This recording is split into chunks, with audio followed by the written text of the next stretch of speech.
नमो अरियंताणं नमो सिद्धाणं नमो ऐर्याणं नमो वज्रायाणं नमो लोये सब साहुणं एसो पंच नमोकारो सब पावपणासनो मंगलाणं च सभेसिं पडमं हवै मंगलं पडमं हवै मंगलम् ओम शांति शांति शांति। श्रमण भगवान महावीर स्वामी ना चरण कमળ માં તથા સદગુરુદેવના ચરણ કમળમાં ઉપકારી સર્વ સંત સતીજીના ચરણ કમળમાં આપણા સૌના ભાવપૂર્વક અવિરામ કોટી કોટી વંદન। જય જીનેન્દ્ર। તારીખ 6/3/26 આગમ પ્રવચન વહેલા મોક્ષે જવાના 23 બોલ। એમાં બોલ નંબર 5 પાંચ ઇન્દ્રિયને વશમાં કરવાથી જીવ વહેલો મોક્ષે જાય છે। વહેલા વહેલા મોક્ષે જવાના 23 બોલ આગમની અંદર 23 બોલ બતાવવામાં આવ્યા છે। એ પ્રમાણે કરવાથી જીવ વહેલો મોક્ષે જાય છે। આપણે નક્કી કરવાની જરૂર છે કે આપણે વહેલા મોક્ષે જવું છે કે નહીં। જો વહેલા મોક્ષે જવું હોય તો એનો ઉપાય આગમ પ્રવચનમાં બતાવ્યો છે। હવે ઘણું મોડું થયું છે। આ સંસારના પરિભ્રમણની અંદર ફરતા ફરતા અનંતો કાળ નીકળી ગયો। હજી પણ જો જીવ પોતે જાગે અને પુરુષાર્થ કરે તો એ પોતે વહેલા મોક્ષે જઈ શકે છે। જરૂર છે પુરુષાર્થ કરવાની।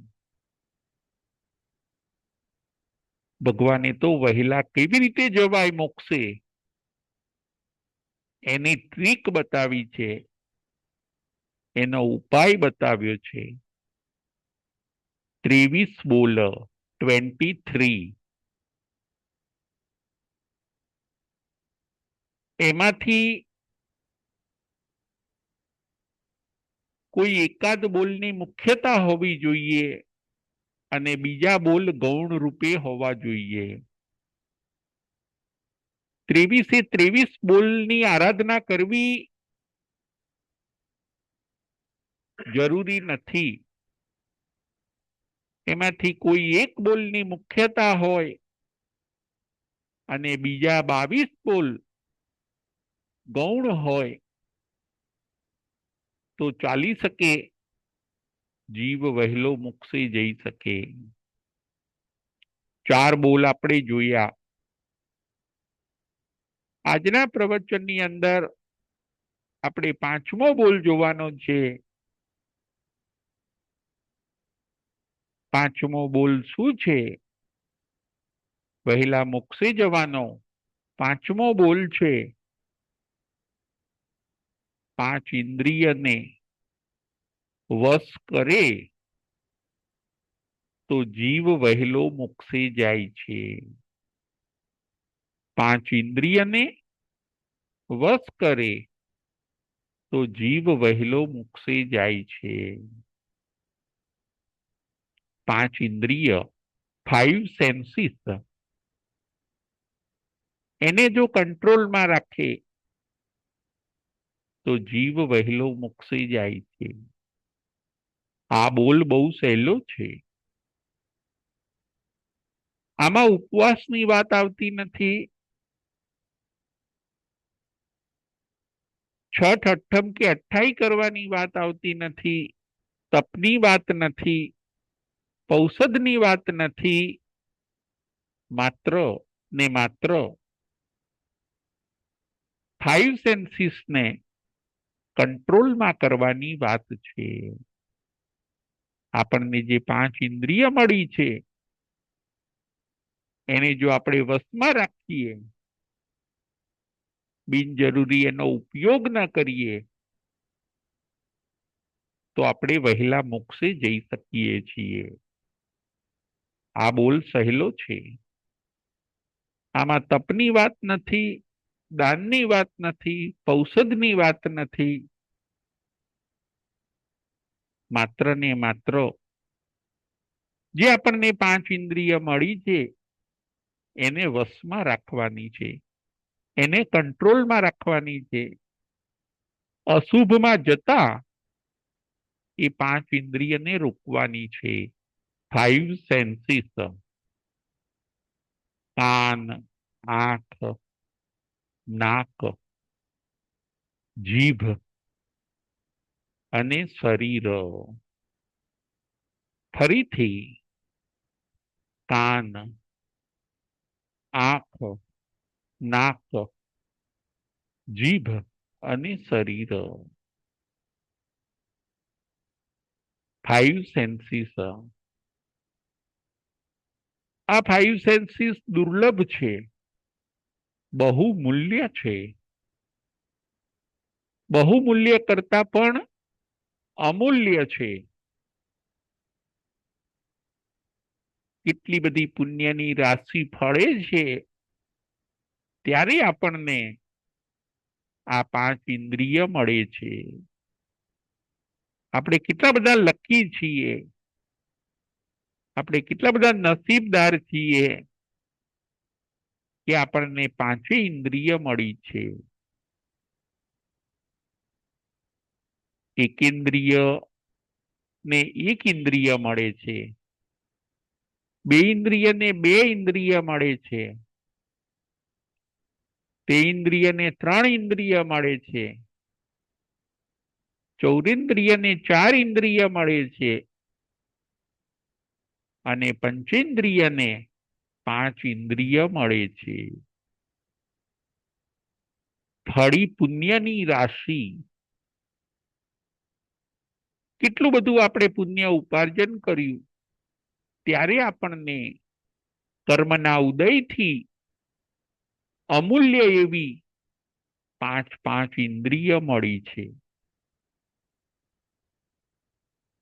બધાને આ ઇન્દ્રિયો મળી નથી, બધાને પાંચે પાંચ ઇન્દ્રિયો મળતી નથી. આપણને જ પાંચે પાંચ ઇન્દ્રિયો મળી છે. આ ઇન્દ્રિયોને આપણે સાચવવાની છે. આ ઇન્દ્રિયોને આપણે ઉન્માર્ગે જતા રોકવાની છે.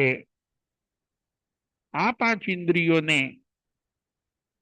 આપણે વેડફવાની નથી. આ અમૂલ્ય ચીજને આપણે જાળવવાની છે. પાંચ ઇન્દ્રિયોનો જ્ઞાની ઉપયોગ કરીને મોક્ષને પણ મેળવી લે છે અને જે અજ્ઞાની છે એ પાંચ ઇન્દ્રિયનો દુરુપયોગ કરીને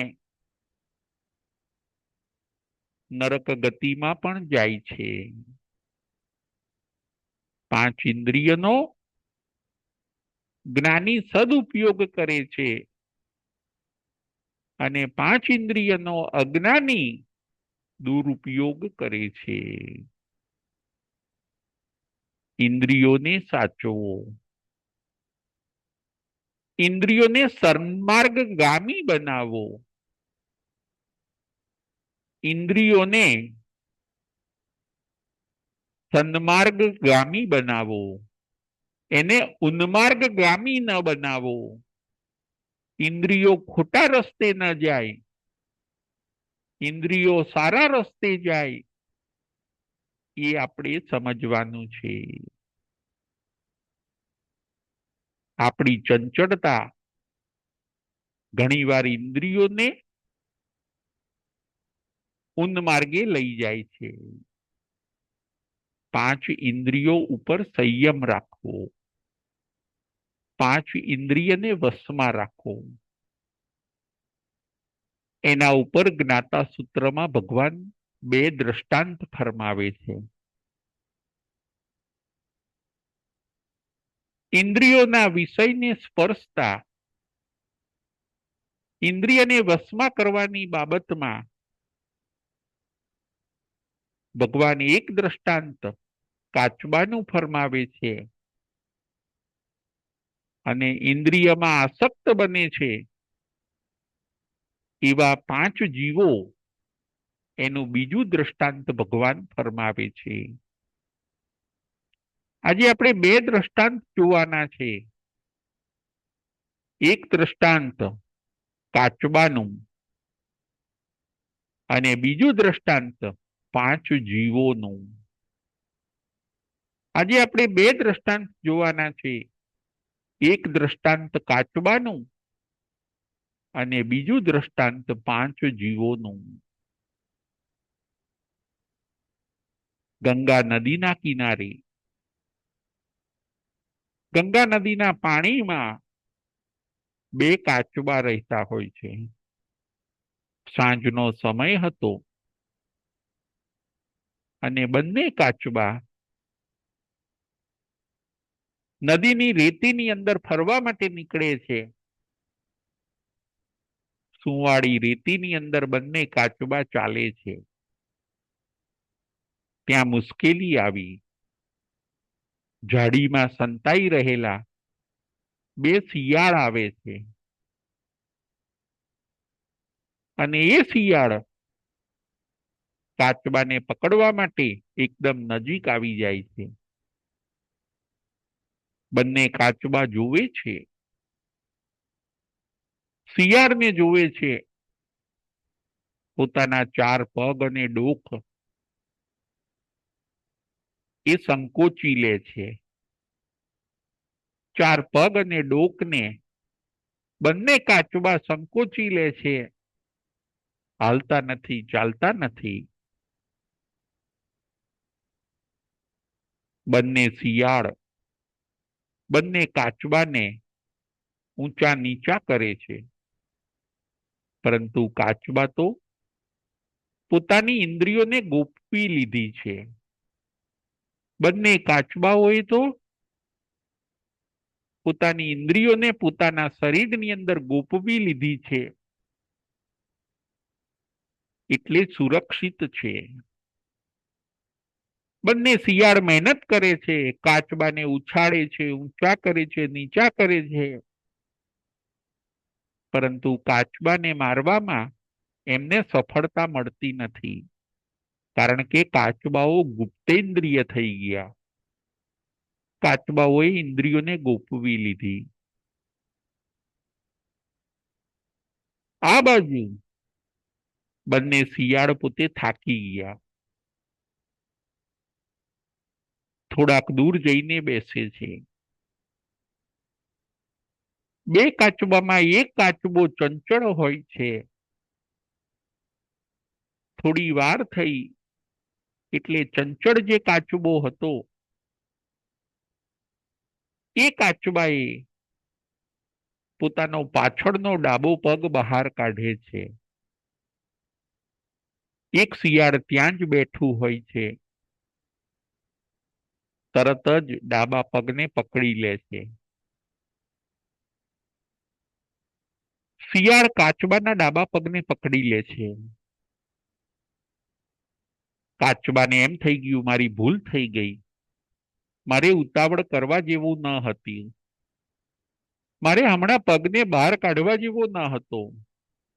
કઈ વાંધો નહીં. એક પગ ભલે શિયાળ ખાઈ ગયો, મારા હજી 3 પગ તો છે ને. એ કાચબો ચંચળ હોય છે. એ કાચબો સ્થિર રહી શકતો નથી. થોડા સમય પછી પાછળનો જમણો પગ બહાર કાઢે છે. શિયાળ પણ ત્યાં જ બેઠું હોય છે. એ જમણો પગ પણ પકડી લે છે. બે પગ ગુમાવ્યા. જુઓ ચંચળતા કેવો દોષ છે. જ્યાં આપણને એમ લાગે કે આપણે સુરક્ષિત નથી, આપણે સલામત નથી, ત્યાં આપણે ઇન્દ્રિયોને ગોપવીને રાખવી જોઈએ. શિયાળ સમજી ગયું હોય છે કે આ કાચબો ચંચળ છે, થોડી થોડી વારે પોતાના પગ બહાર કાઢે છે, માટે હું અહીંયા બેસીશ એની પાસે તો મને લાભ થશે. એટલે શિયાળ ત્યાંથી ખસતું નથી. વળી થોડી વાર થઈ, અડધો પોણો કલાક થયો. કાચબો આગળનો ડાબો પગ બહાર કાઢે છે. એ પગને પણ શિયાળ પકડી લે છે. વળી થોડી વાર પછી આગળનો જમણો પગ કાચબો બહાર કાઢે છે. શિયાળ એ પણ પકડી લે છે. ચારે પગ ગુમાવ્યા. હજી કાચબાને એમ છે કે મારી ડોક તો સુરક્ષિત છે ને. વળી પાછું અડધો પોણો કલાક પછી એ પોતે ડોક પણ બહાર કાઢે છે,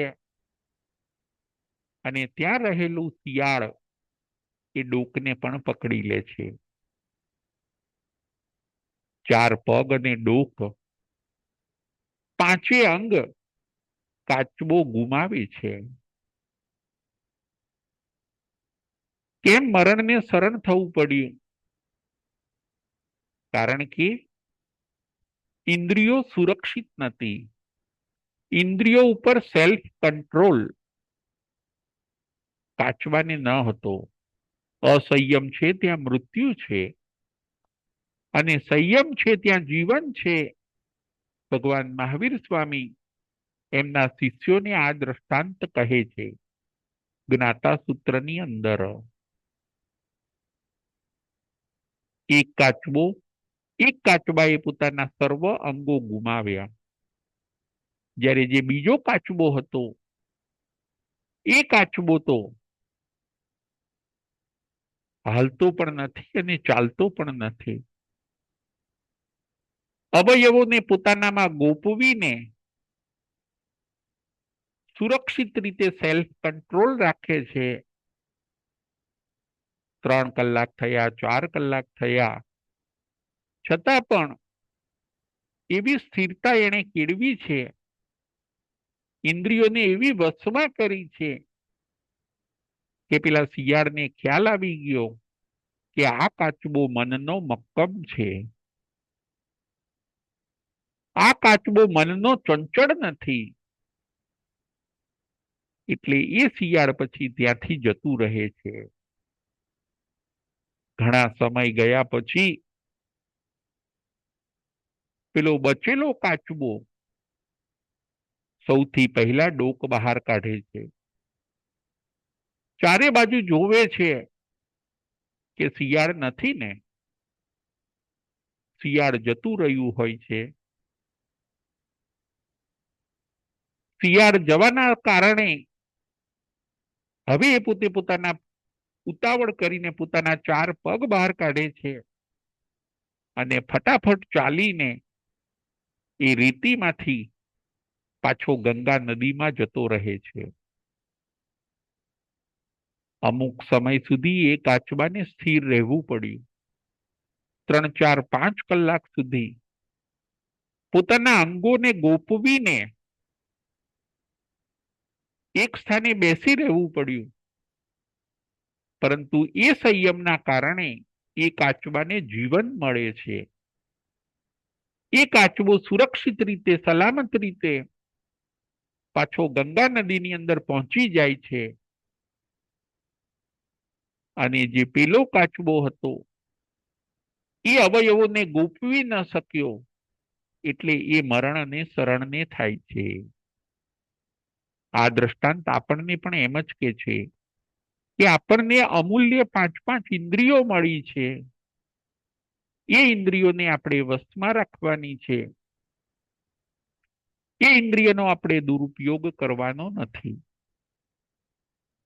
બીજું દ્રષ્ટાંત જીવોનું દ્રષ્ટાંત. 5 જીવોનું દ્રષ્ટાંત.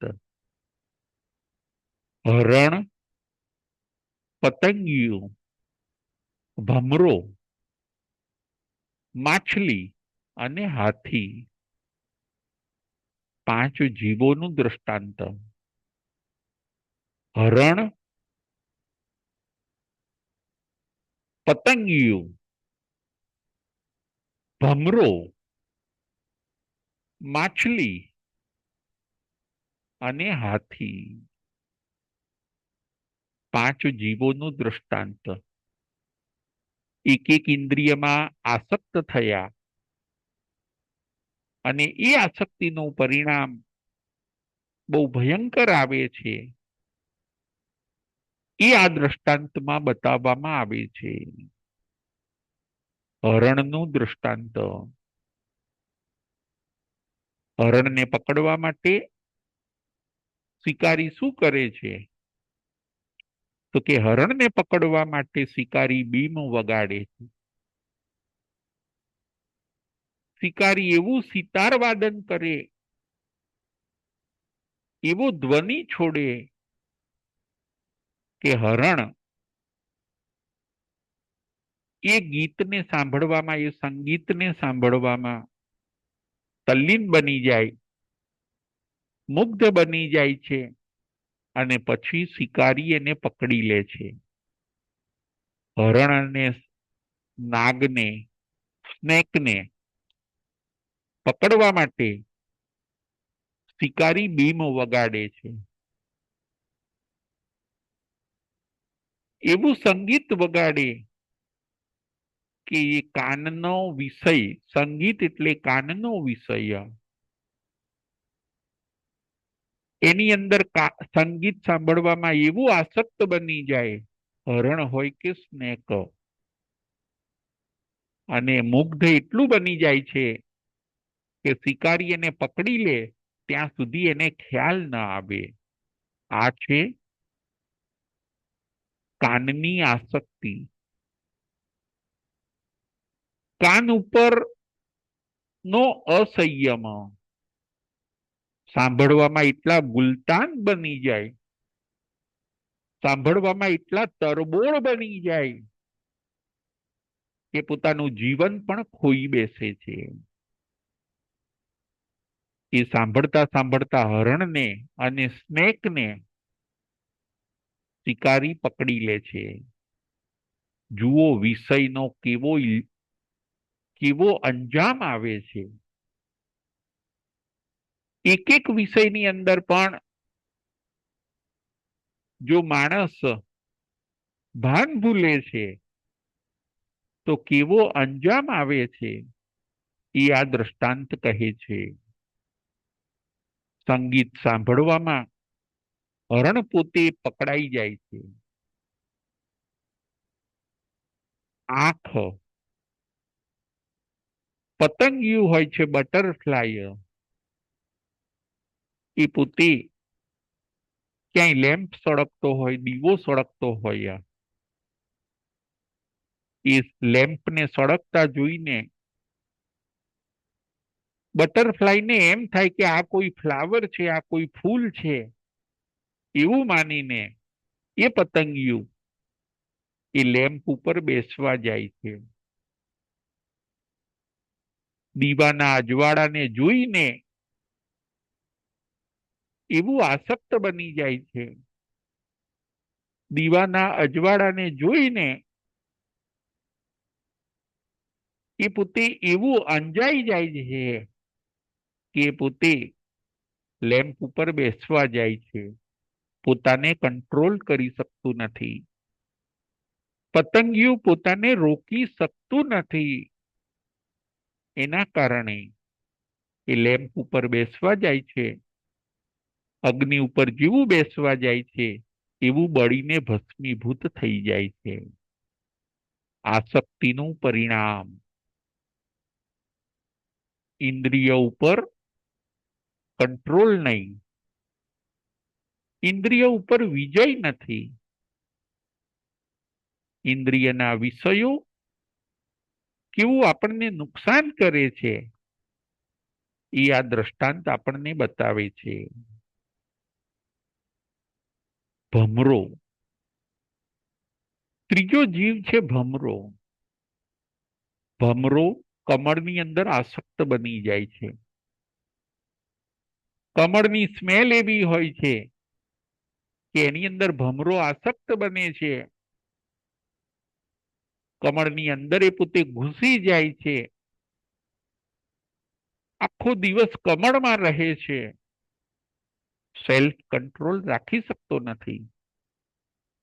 ધીરે ધીરે સાંજનો સમય થાય છે. સૂર્યાસ્ત થવાના કારણે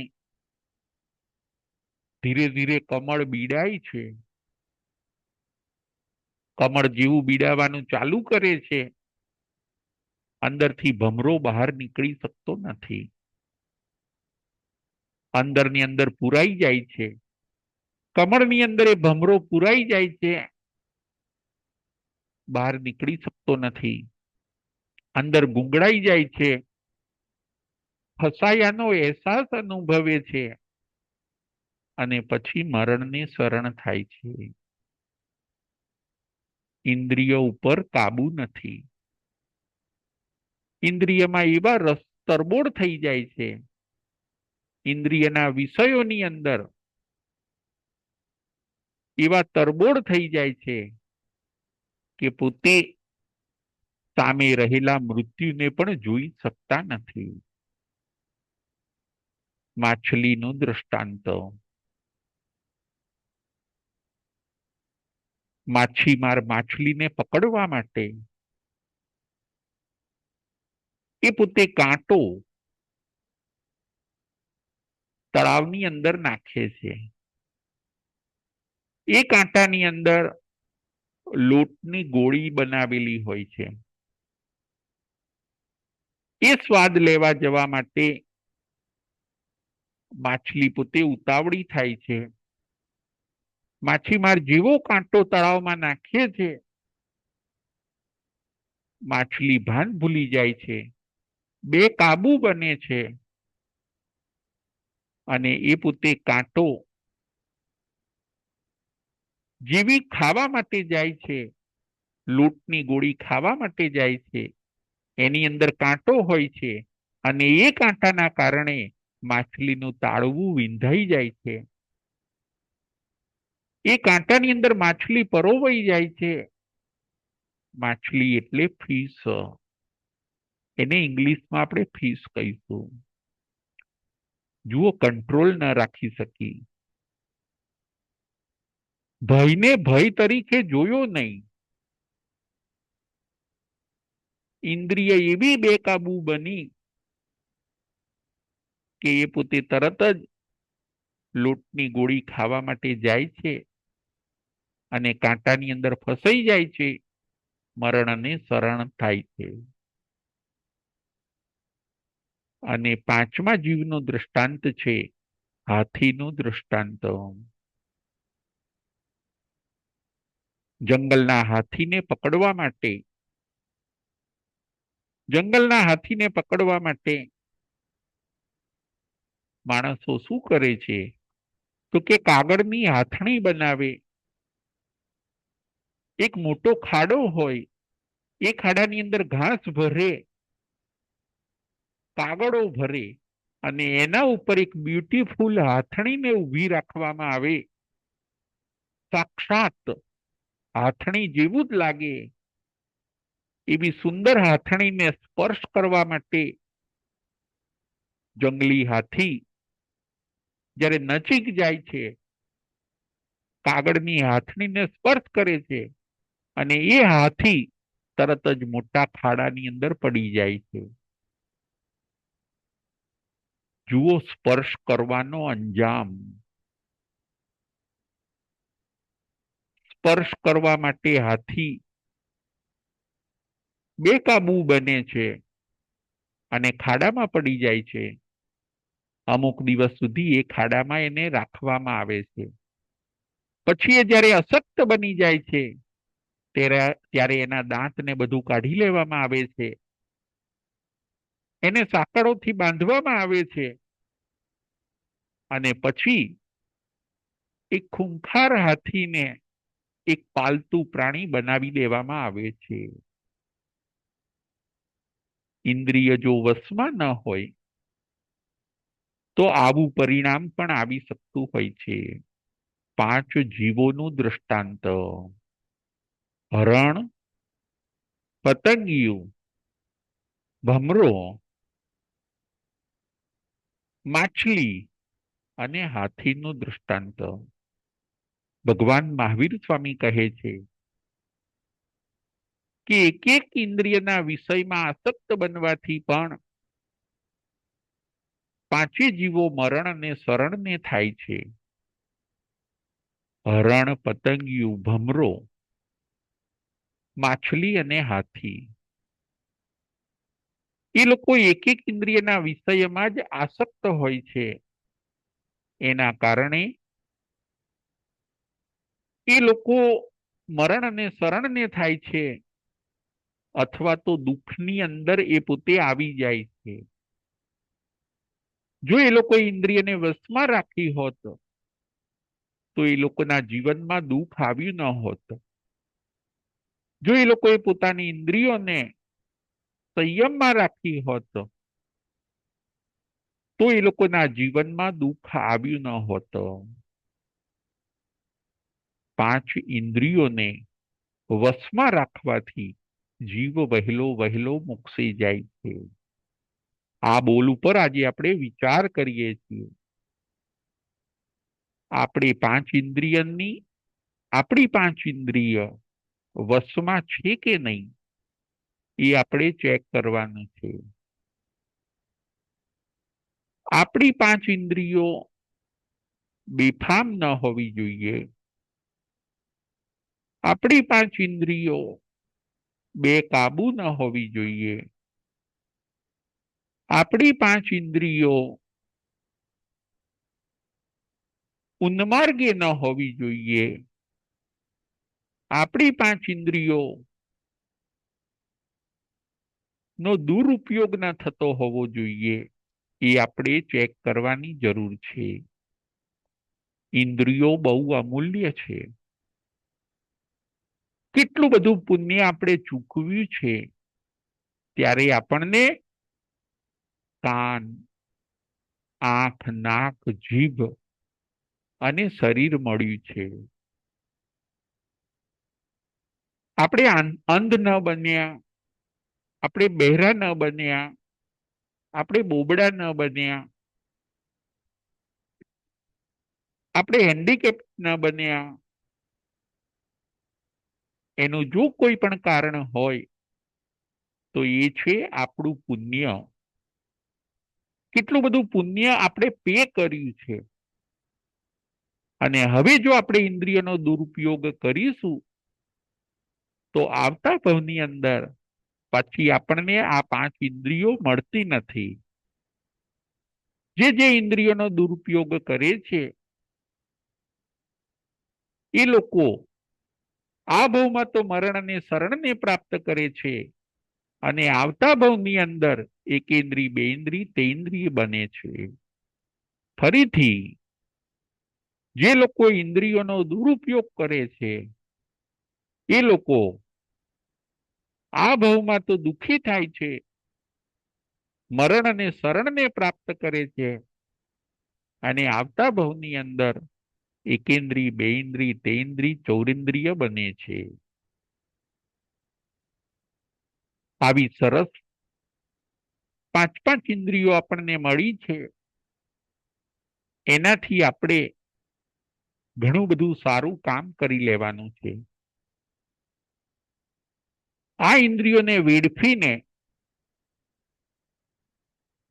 આપણે વિનાશના રસ્તે જવું નથી. 5 ઇન્દ્રિયો એવી અમૂલ્ય છે જો બજારમાં ક્યાંય મળતી નથી. ક્યાંય એવું કોઈ માર્કેટ નથી કે આપણને 5 સેન્સીસ આપણે બાય કરવી હોય, આપણે ખરીદવી હોય તો આપણે ખરીદી શકીએ. પાંચ ઇન્દ્રિયનો સદુપયોગ અને દુરુપયોગ. હવે આપણે એ પોઈન્ટ ઉપર થોડોક વિચાર કરીએ. આપણને જે પાંચ ઇન્દ્રિય મળી છે એનો આપણે સદુપયોગ કરવાનો છે. કાનનો સદુપયોગ શું? કાનથી આપણે જીનવાણીનું શ્રવણ કરવાનું છે. કાનથી આપણે જીનવાણીનું શ્રવણ કરવાનું છે. વડીલોની વાતોને સાંભળવાની છે. કાનથી આપણે પ્રભુ ભક્તિના ગીતો સાંભળવાના છે. એ છે કાનનો સદુપયોગ. આંખનો સદુપયોગ, આંખથી પ્રભુ દર્શન કરવાના છે. આંખથી શાસ્ત્રનો સ્વાધ્યાય કરવાનો છે. આંખથી શું કરવાનું છે? તો આંખથી શાસ્ત્રનો સ્વાધ્યાય કરવાનો છે. પ્રભુના દર્શન કરવાના છે. આંખથી જીવદયા પાડવાની છે. આંખથી ઈર્યા સમિતિનું પાલન કરવાનું છે. આંખથી જીવદયા પાડવાની છે. આંખથી ઈર્યા સમિતિનું પાલન કરવાનું છે. આંખથી આપણે શાસ્ત્રનો સ્વાધ્યાય કરવાનો છે. આંખથી બીજાના ગુણો જોવાના છે. એ બધો છે આંખનો સદુપયોગ.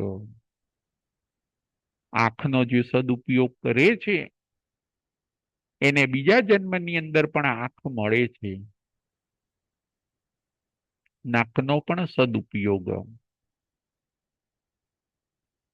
કાનનો સદુપયોગ, આંખનો સદુપયોગ, નાકનો સદુપયોગ, જીભનો સદુપયોગ. જીભનો સદુપયોગ કેવી રીતે?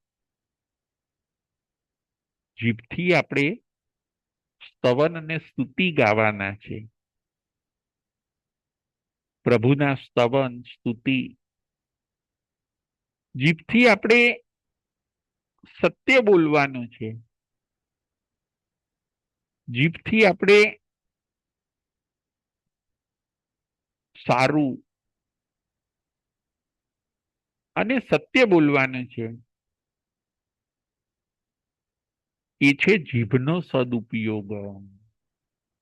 જીભથી આપણે પ્રભુના સ્તવન ગાઈએ, પ્રભુની સ્તુતિ ગાઈએ. જીભથી આપણે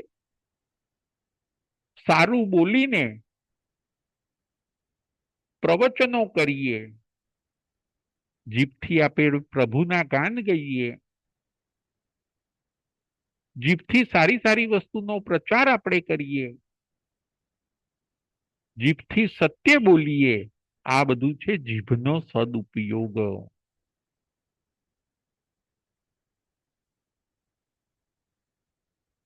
બીજું છે શરીર. પાંચમી ઇન્દ્રિય છે શરીર. શરીરનો સદુપયોગ. શરીરનો સદુપયોગ કેવી રીતે? તો આ શરીરથી આપણે કોઈની સેવા કરીએ. આ શરીરથી આપણે વંદના કરીએ. આ શરીરના માધ્યમે આપણે તપ જપ કરીએ, જાપ કરીએ. એ બધો છે શરીરનો સદુપયોગ. બે હાથથી આપણે દાન કરીએ. એ છે હાથનો સદુપયોગ. સન્માર્ગે ચાલીએ, પરોપકાર કરવા માટે દોડી જઈએ. એ છે પગનો સદુપયોગ. આવી રીતે પાંચ પાંચ ઇન્દ્રિયોનો સદુપયોગ કેવી રીતે થાય એ આપણે જોયું. પાંચ ઇન્દ્રિયોનો આજે માણસો દુરુપયોગ કરે છે. ચાંદીના ગ્લાસની અંદર કોઈ મદિરા ભરે, ચાંદીના ગ્લાસની અંદર કોઈ મદિરા ભરે એ કેટલું ખોટું છે. ચાંદીના પાત્રની અંદર તો સરસ મજાનું દૂધ ભરાય. ચાંદીના વાસણની અંદર તો સરસ મજાનું કેસરવાળું દૂધ ભરાય. એના બદલે જો ચાંદીના ગ્લાસની અંદર કોઈ મદિરા ભરે એ જેમ ખોટું છે, બસ એવું જ છે. અમુક જે માણસને ખ્યાલ નથી એ લોકો ઇન્દ્રિયોનો દુરુપયોગ કરે છે. 5 ઇન્દ્રિયોનો દુરુપયોગ કઈ રીતે? 5 ઇન્દ્રિયોનો દુરુપયોગ કેવી રીતે જીવ કરે છે એ ઉપર આપણે થોડો વિચાર કરીએ. કાનથી કોઈની નિંદા સાંભળવી, કાનથી કોઈની પંચાત સાંભળવી, કોઈની નિંદા સાંભળવી, એ બધો કાનનો દુરુપયોગ છે. કાનથી ફિલ્મના ગીતો સાંભળે, કાનથી ફિલ્મના ગીતો સાંભળે, અલગ અલગ પ્રકારના ટ્યુન મ્યુઝિક સાંભળે, એ બધો કાનનો દુરુપયોગ છે. આંખનો દુરુપયોગ,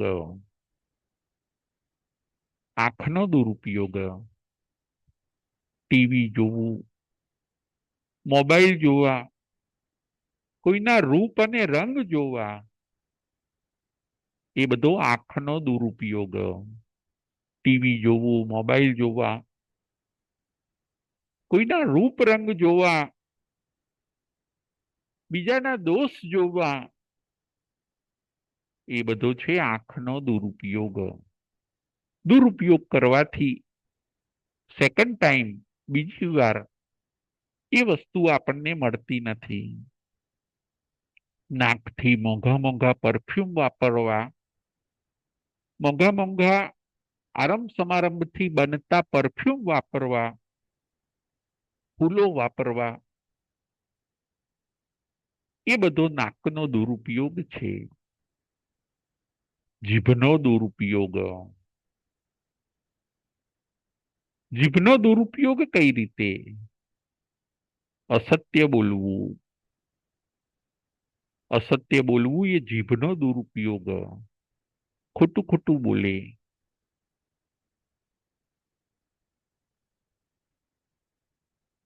આરંભ સમારંભ વાળું વાપરવું, કંદમૂળ ખાવું, અભક્ષ્ય ખાવું, આ બધો જીભનો દુરુપયોગ છે. કંદમૂળ ખાવું, અભક્ષ્ય ખાવું, રાત્રે જમવું, અસત્ય બોલવું, કોઈને દુઃખ થાય એવું બોલવું, આ બધો છે જીભનો દુરુપયોગ. અલગ અલગ ટેસ્ટને ભોગવવા,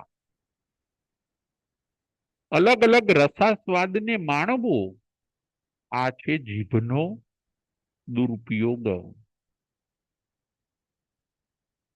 ગમે તેમ બોલવું, કોઈને દુઃખ થાય એમ બોલવું, મૌન રહેવું એ જીભનો સદુપયોગ છે. અને અનનેસેસરી બોલ્યા કરવું એ જીભનો દુરુપયોગ છે.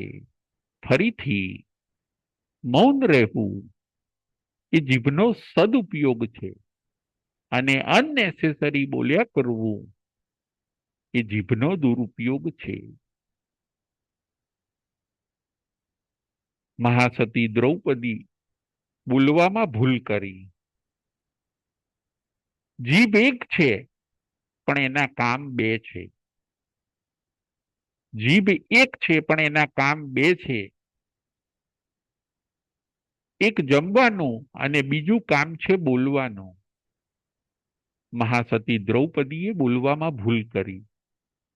આંધળાના છોકરા આંધળા હોય.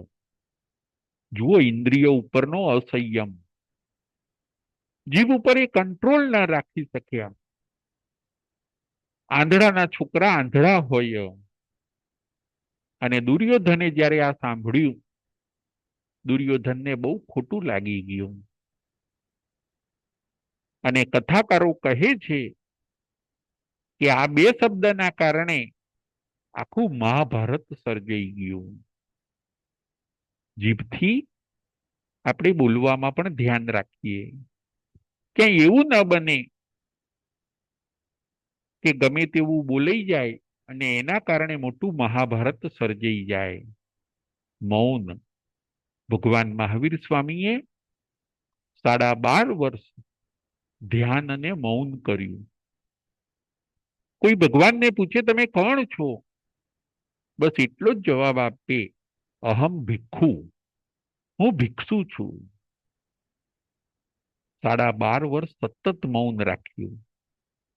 એના કારણે એમને કેવળ જ્ઞાન અને કેવળની દર્શનની પ્રાપ્તિ 12.5 વર્ષે થાય છે. મૌન પણ સર્વશ્રેષ્ઠ છે. બોલવું પડે ત્યારે આપણે સ્વીટ બોલીએ, સરસ બોલીએ, કોઈને હિંમત આવી જાય એવું બોલીએ, પોઝિટિવ બોલીએ, કોઈનો ઉત્સાહ વધે એવું બોલીએ.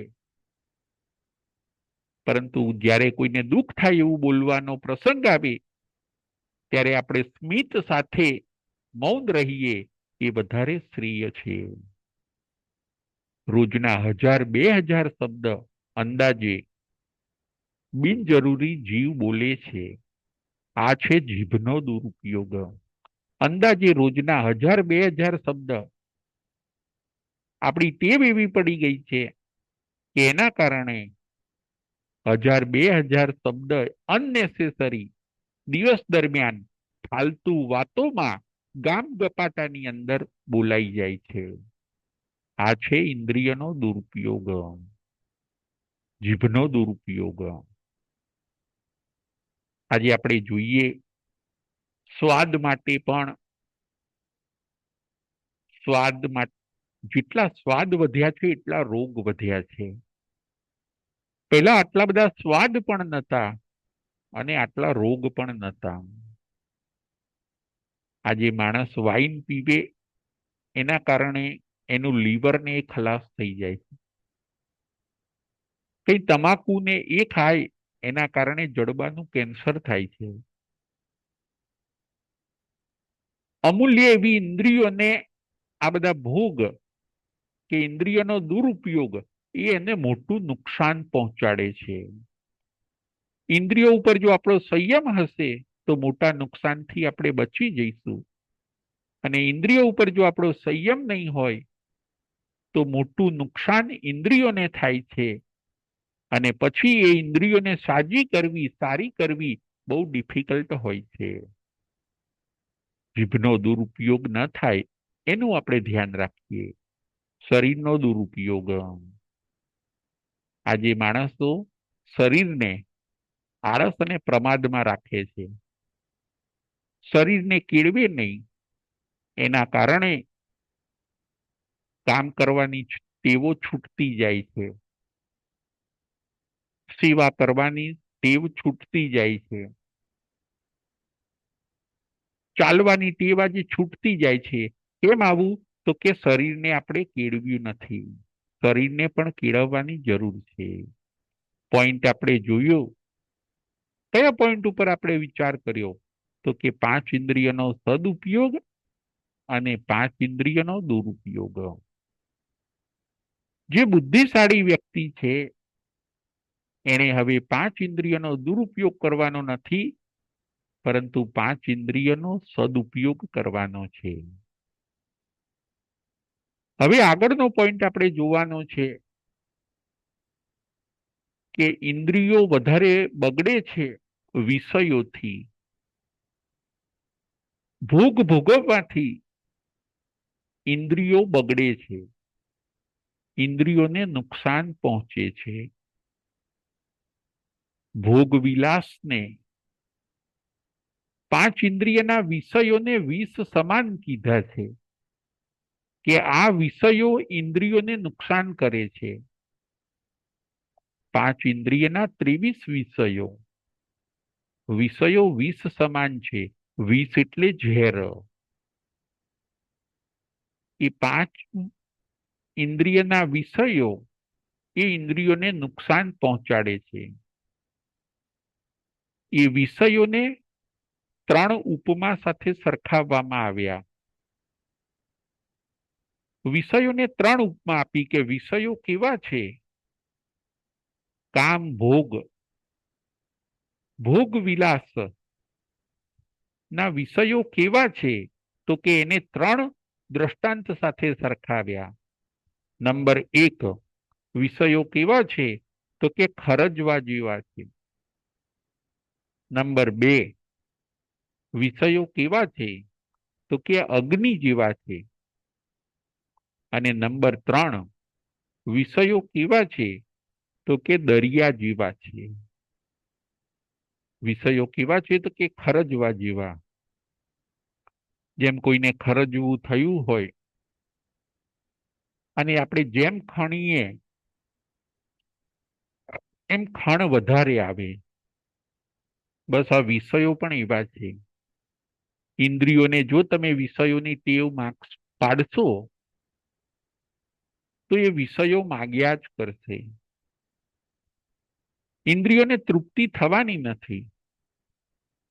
વિષયો કેવા છે, ખરજવા જેવા, કે જેમ ખણીએ એમ ખણતા આપણને મીઠું લાગે છે, પરંતુ ખરજવું વધતું જાય છે. બસ એના જેવું છે. વિષયો ખરજવા જેવા છે. નંબર 1. નંબર 2, વિષયો કેવા છે, અગ્નિ જેવા છે. અગ્નિમાં જેમ ગમે એટલું આપણે લાકડું નાખ કરીએ, આપણને એમ થાય કે લાકડા નાખીશું અગ્નિ બુઝાઈ જશે, પરંતુ અગ્નિ બુઝાતી નથી, એ વધારે પ્રજ્વલિત થાય છે. બસ એવી જ રીતે ઇન્દ્રિયોને એના વિષયો આપણે જેમ આપ કરીએ એમ એમ ઇન્દ્રિયોની ભૂખ વધે છે, ઇન્દ્રિયોની ડિમાન્ડ વધે છે. કેમ કે વિષયો એ અગ્નિ જેવા છે. ગમે એટલા અંદર લાકડા નાખવામાં આવે, અગ્નિ શાંત થતી નથી. એમ વિષયો ને ભોગવવાથી વિષયો શાંત થતા નથી. સમજણપૂર્વક જો એનો ત્યાગ કરી દઈએ તો વિષયો શાંત થઈ જાય છે.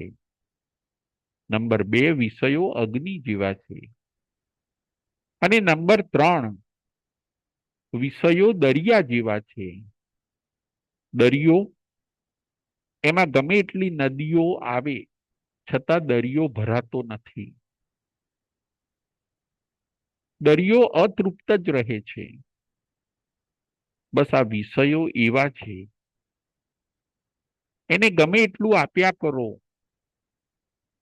આંખને ગમે એટલું આપ્યા કરો, કાનને ગમે એટલું આપ્યા કરો, જીભને ગમે એટલું આપ્યા કરો, પરંતુ ઇન્દ્રિયો અતૃપ્ત જ રહે છે, દરિયાની જેમ. દરિયો જેમ ભરાતો નથી, ગમે એટલી નદીઓ અંદર ઠલવાય તો પણ. બસ એવી જ રીતે આ 5 ઇન્દ્રિયો પણ શાંત થતી નથી. એને સમજણપૂર્વક જો પાછી પાડવામાં આવે તો જ એ પોતે શાંત થઈ જાય છે. વિષયો વિષ સમાન છે. વિષયોને સમજવા માટે આપણે 3 દ્રષ્ટાંત જોયા. એક ખરજવાનું દ્રષ્ટાંત, બીજું અગ્નિનું દ્રષ્ટાંત, અને ત્રીજું દરિયાનું દ્રષ્ટાંત. વહેલા મોક્ષે જવાના 23 બોલ. એમાં આજે આપણે બોલ નંબર 5 જોયો. 5 ઇન્દ્રિયને વશમાં કરવાથી જીવ વહેલો વહેલો મોક્ષે જાય છે. આપણે 5 ઇન્દ્રિયોને શું કરવાની છે? આપણે 5 ઇન્દ્રિયોને વશમાં કરવાની છે. પહેલા જીતેન્દ્ર બનવાનું છે અને પછી જીનેન્દ્ર. 5 ઇન્દ્રિયોને જીતવાથી આત્મા આપણો જીતેન્દ્ર બને છે. 5 ઇન્દ્રિય ઉપર આપણો કંટ્રોલ હોવો જોઈએ. 5 ઇન્દ્રિય આડી અવડી ન થવી જોઈએ. આ અમૂલ્ય વસ્તુ વેડફાવી ન જોઈએ. પહેલા તમે જીતેન્દ્ર બનો, અને જે જીતેન્દ્ર બને છે તે ધીરે ધીરે આગળ જઈને જીનેન્દ્ર બને છે. 5 ઇન્દ્રિયને જીતે તો જીનેન્દ્ર, 5 ઇન્દ્રિયને જીતે તો જીતેન્દ્ર. અને પછી છેલ્લે રાગ અને દ્વેષને પણ જીતે તો એને કહેવાય છે જીનેન્દ્ર. ફરીથી, પાંચ ઇન્દ્રિયોને જે જીતે છે, વશમાં કરે છે, એને કહેવાય છે જીતેન્દ્ર. અને આગળ જઈને રાગ દ્વેષ, જે મોહનીય કર્મની બે પ્રકૃતિ છે, એને પણ જે જીતી લે છે, એને કહેવાય છે જીનેન્દ્ર. અમૂલ્ય એવી આવી પાંચ ઇન્દ્રિયો જે આપણને મળી છે, એ ભવિષ્યમાં આગળના ભવોમાં પણ આપણને મળતી રહે, એના માટે એનો સદુપયોગ કરવો બહુ જરૂરી છે. પાંચે ઇન્દ્રિયો, કાન, આંખ, નાક, જીભ અને શરીર, એ અમૂલ્ય છે. એની જાળવણી કરીએ, એને ઉન્માર્ગેથી પાછી વાળીને આપણે એને સન્માર્ગે પ્રસ્થાપિત કરવાની છે. આજના આપણા પ્રવચનનો વિષય હતો પાંચ ઇન્દ્રિયને જે વશમાં કરે છે, એ આત્મા વહેલો વહેલો મોક્ષે જાય છે.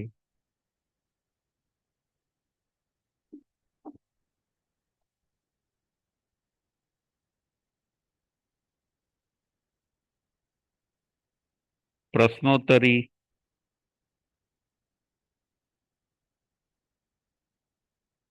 પ્રશ્ન નંબર 1. આજના પ્રવચનનો વિષય શું હતો? પ્રવચન નંબર 1. પ્રશ્ન નંબર 1. આજના પ્રવચનનો વિષય શું હતો?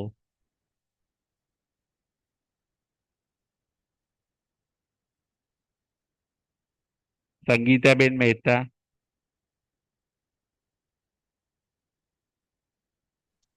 જય જિનેન્દ્ર રાજુભાઈ. જય જિનેન્દ્ર. આજનો વિષય હતો પાંચ ઇન્દ્રિયોને વશમાં કરવાથી જીવ વહેલો મોક્ષે જાય છે. બહુ સરસ, બહુ સરસ. હવે આગળ પ્રશ્ન નંબર 2. બે કાચબાનું દ્રષ્ટાંત કયા આગમમાં આવે છે? બે કાચબાનું દ્રષ્ટાંત કયા આગમમાં આવે છે?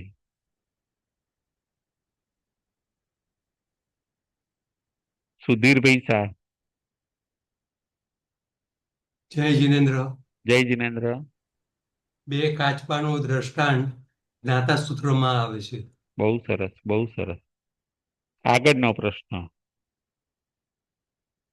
પાંચ ઇન્દ્રિયોનો સદુપયોગ કેવી રીતે કહી શકાય? પાંચ ઇન્દ્રિયોનો સદુપયોગ કેવી રીતે કહી શકાય? આપણે પાંચ ઇન્દ્રિયોનો સદુપયોગ કેવી રીતે કરવાનો? બકુલાબેન શાહ.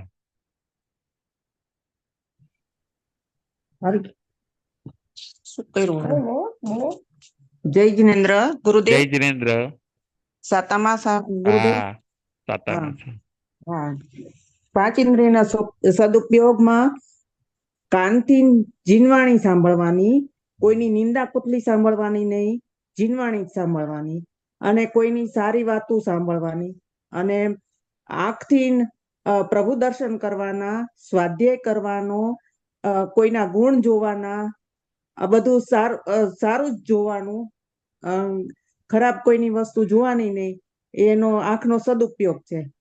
નાકથી સારી વસ્તુ સૂંઘવાની, એના પ્રત્યે અભાવ નહીં કરવાનો, ખરાબ વસ્તુ પ્રત્યેનો, અને જીભથી સત્ય બોલવાનું, કોઈની નિંદા કરવાની નહીં, અસત્ય નહીં બોલવાનું, જેમ તેમ નહીં બોલવાનું, અને કોઈના અવગુણ નહીં ગાવાના. અને શરીરથી આપણે હાથથી બધાની સેવા કરવાની, સત્કાર્યો કરવાના, અને દાન પુણ્ય કરવાનું, અને પગથી આપણે કોઈની પાસે સત્કાર્ય કરવા માટે જવાનું. આ બધા એના સદુપયોગો છે. બહુ સરસ, બહુ સરસ, બહુ સરસ. Thank you. હવે આગળ. બોલવામાં ભૂલ કોણે કરી? બોલવામાં ભૂલ કોણે કરી? બોલવાની અંદર ભૂલ કોણે કરી?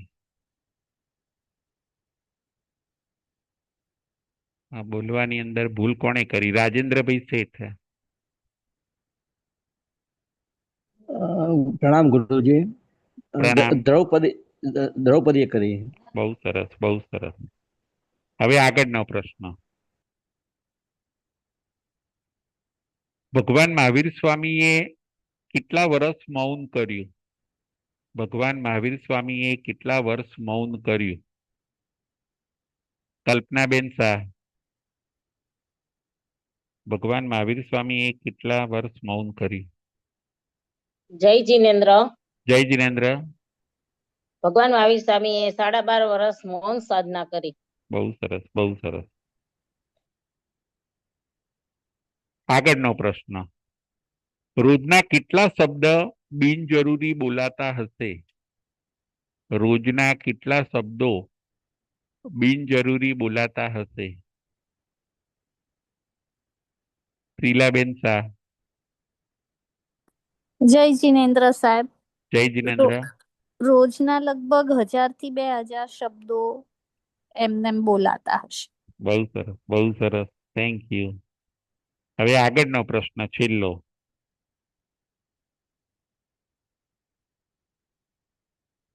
વિષયોને કઈ 3 ઉપમા આપવામાં આવી છે? વિષયોને કઈ 3 ઉપમા આપવામાં આવી છે? શૌર્ય શાહ,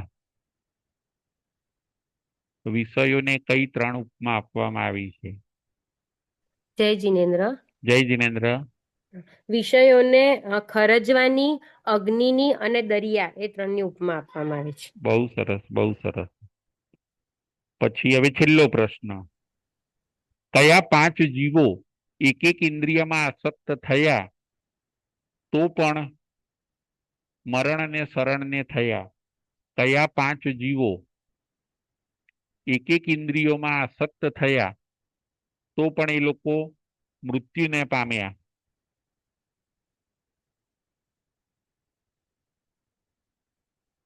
કલ્પનાબેન શાહ.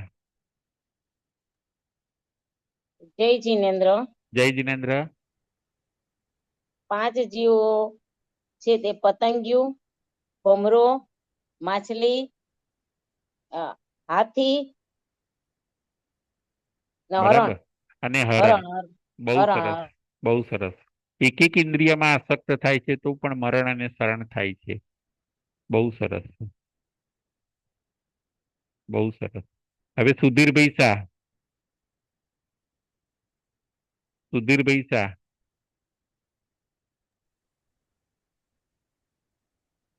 કયા 5 જીવો એક એક ઇન્દ્રિયમાં આસક્ત થાય છે તો પણ મરણને શરણ થયા? જય હરણ. જીનેન્દ્ર. જય જીનેન્દ્ર. હા બોલો સુધીરભાઈ. હરણ, પતંગિયું, ભમરો, માછલી અને હાથી. બહુ સરસ, બહુ સરસ. Thank you. જય જીનેન્દ્ર. જય મહાવીર.